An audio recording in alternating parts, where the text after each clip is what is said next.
بسم اللہ الرحمن الرحیم۔ آج سے تقریباً 3000 سال قبل مصر پر ایک ظالم و جابر بادشاہ فرعون کی حکومت تھی، جو نہ صرف ایک جابر اور سرکش بادشاہ تھا بلکہ اس نے خدائی کا دعویٰ بھی کر رکھا تھا اور خدائی حقیقت کو للکارنے کی جرت کی تھی۔ فرعون نہایت ہی بد کردار اور ظالم ترین شخص تھا۔ فرعون نے اپنی رعایا کو حکم دیا تھا کہ وہ اس کے آگے سجدہ کریں۔ جو کوئی بھی اسے سجدہ کرنے سے انکار کرتا وہ اس پر ظلم کے پہاڑ ڈھا دیتا، یہاں تک کہ اسے قتل کروا دیتا۔ اس زمانے میں اللہ نے اپنے سچے پیغمبر حضرت موسیٰ علیہ السلام کو مبعوث کیا، جنہوں نے بنی اسرائیل کو اللہ کی طرف دعوت دی اور انہیں جھوٹے خدا کی عبادت سے باز آنے کی ہدایت کی۔ لہٰذا خود فرعون کے محل میں موجود ایک خاتون نے موسیٰ علیہ السلام کے دین کو قبول کر لیا اور اس لاشریک اللہ پر ایمان لے آئی۔ اس خاتون کا نام مشاطہ تھا، جو فرعون کے محل میں خادمہ تھی۔ فرعون نے اسے اپنی بیٹی کی خدمت اور کام و کاج کے کام پر مأمور کیا تھا۔ ایک دن کا واقعہ ہے کہ وہ خادمہ فرعون کی بیٹی کے بالوں میں کنگھی کر رہی تھی۔ کنگھی کرتے ہوئے اس کے ہاتھوں سے اتفاقاً کنگھی گر پڑی۔ وہ اٹھانے لگی تو اس کی زبان سے بے ساختہ بسم اللہ نکل گیا۔ اس پر شہزادی نے کہا کہ تو نے آج عجیب کلمہ بولا، رب تو میرے باپ فرعون ہی ہے، تو پھر تم نے یہ کس کا نام لیا ہے؟ اس نے جواب دیا، فرعون رب نہیں بلکہ رب وہ اللہ ہے جو مجھے اور تجھے اور خود فرعون کو روزی دیتا ہے۔ شہزادی نے کہا، اچھا تو کیا تم میرے باپ کے سوا کسی اور کو اپنا رب مانتی ہو؟ اس نے جواب دیا، ہاں، میں تیرا رب اور تیرے باپ سب کو رب اللہ ہی ہے۔ شہزادی نے اس بات کی اطلاع اپنے باپ کو دے دی۔ وہ نہایت ہی غضبناک ہوا اور اس نے اس باندی کو اپنے دربار میں بلایا۔ جب وہ حاضر ہوئی تو فرعون نے پوچھا، کیا تو نے میرے سوا کسی اور کو اپنا رب مان لیا ہے؟ خادمہ نے صاف صاف کہہ دیا کہ میں تمہیں خدا نہیں مان سکتی، میرا اور تیرا رب اللہ ہی ہے، جو بلندیوں اور بزرگی والا ہے۔ جواب سن کر فرعون حیران زدہ رہ گیا کہ اسے اتنی استقامت اور جرت بھرے جواب کی امید نہ تھی۔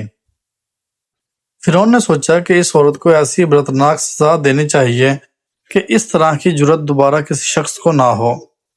اسے پتہ تھا کہ یہ عورت اپنے بچوں سے بے پناہ محبت رکھتی ہے، لہٰذا فرعون نے خادمہ کے بچوں اور اس دربار میں لانے کا حکم دیا۔ پھر فرعون نے اپنے سپاہیوں کو حکم دیا کہ ایک بڑی دیگ میں تیل کھولا جائے۔ جب یہ دیگ خوب تپ گئی تو فرعون نے حکم دیا کہ اس عورت کے تمام بچوں کو ایک ایک کر کے اس کھولتی ہوئی تیل میں ڈال دیا جائے۔ فرعون کا حکم سنتے ہی اس عورت کی آنکھوں کے سامنے اندھیرا چھا گیا۔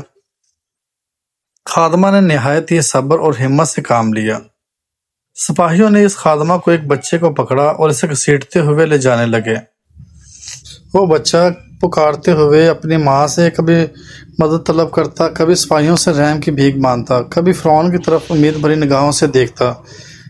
سپاہی اسے دھکیلتے اور گھسیٹتے ہوئے دیگ کے قریب لے گئے۔ خادمہ اپنے بچے کی طرف محبت بھری نظروں سے دیکھ رہی تھی اور اسے آلودہ کہہ رہی تھی کہ چند لمحات میں اس کے جگر گوشے بچے کو کھولتے ہوئے تیل میں انڈیل دیا گیا۔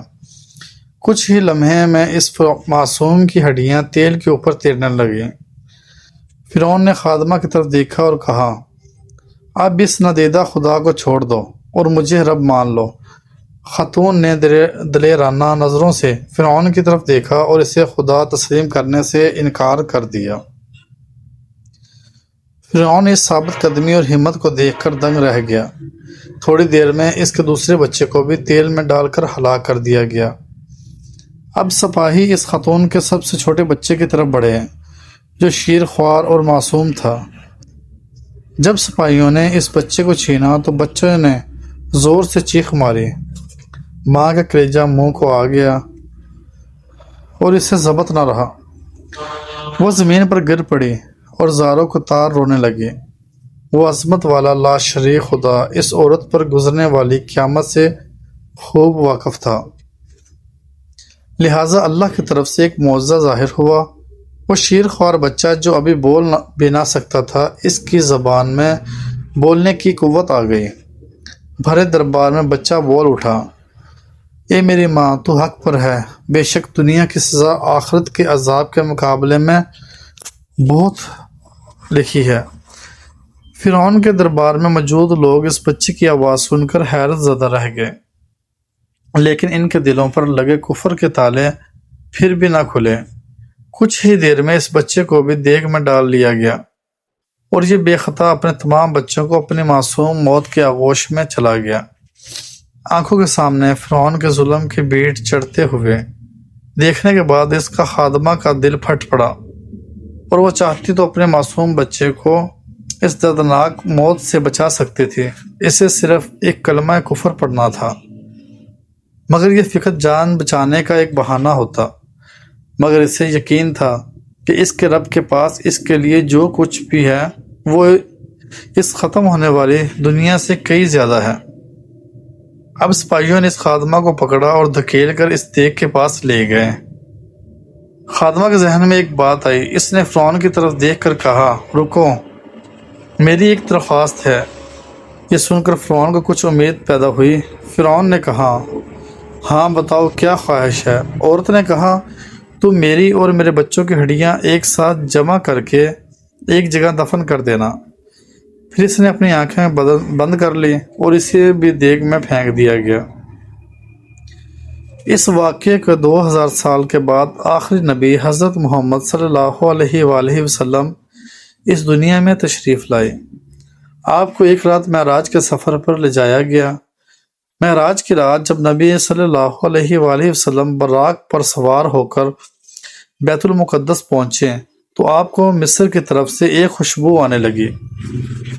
حضور پاک صلی اللہ علیہ وآلہ وسلم نے جبرائیل سے پوچھا، اے جبرائیل، یہ کتنی اچھی خوشبو آ رہی ہے، یہ خوشبو کیسی ہے؟ جبرائیل امین نے عرض کیا، یا رسول اللہ صلی اللہ علیہ وآلہ وسلم، فرعون کی ایک باندی تھی جس نے ایمان کی خاطر اپنے اور اپنے بچوں کے جانوں کا سودا کیا تھا۔ اس کے اور اس کے بچوں کی ہڈیوں کو جہاں دفن کیا گیا تھا، جس دن انہیں دفن کیا گیا، اس دن سے لے کر آج تک یہ خوشبو آ رہی ہے اور یہ قیامت تک آتی رہے گی۔